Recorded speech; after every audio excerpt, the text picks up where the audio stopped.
హైదరాబాద్ కు వచ్చిన కొత్తలో నాకు జరిగినట్లే మీకు కూడా జరిగిందా? అసలు ఏమైందంటే బిర్యానీ తిందామని ఒక దగ్గరకు పోయినాం. ఆడేమో బిర్యానీ వర్స్ట్ గా ఉంది. సరేలే అనుకుంటే రేట్లు అయితే ఇంకా టూ మచ్ గా ఉన్నాయి. బయటకు వచ్చినాక తెలిసింది ఏంటంటే మోసపోయినాం కదరా అని. నెక్స్ట్ టైం మీకు నాకు ఇలా జరగకుండా ఒక మంచి రెస్టారెంట్ తీసుకుని వచ్చిన. అసలు హైదరాబాద్ ని ఒక ఊపు ఊపింది నిజం.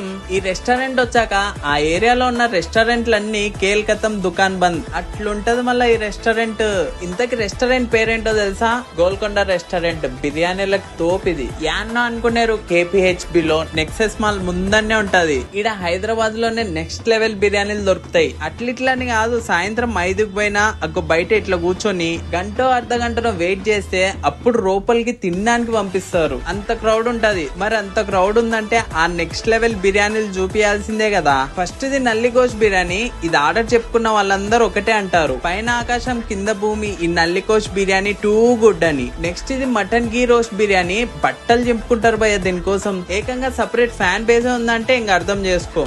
ఇదంతా కాదు, ఇక్కడ ప్రతి ఒక్క బిర్యానీ దొరుకుతది. ఇంకా స్టార్టర్ల గురించి చెప్తే రేపే ఎక్కేస్తావేమో హైదరాబాద్ కి, అంత బాగుంటాయి. నా ఒపీనియన్ ఏంటంటే ఆ పెద్ద పెద్ద మాల్లలో టేస్ట్ లెస్ బిర్యానీ తిని దానికి ఎక్కువ డబ్బులు కట్టడం అసలు వర్తే కాదు. అదే ఇక్కడ అనుకో, టేస్ట్ కి టేస్ట్, మెయిన్ గా బడ్జెట్ లో ఉంటది. ఈసారి మాత్రం హైదరాబాద్ కి వస్తే కన్ఫర్మ్ గా ఇక్కడ టేస్ట్ చేసి చెప్పి ఎట్లుందో.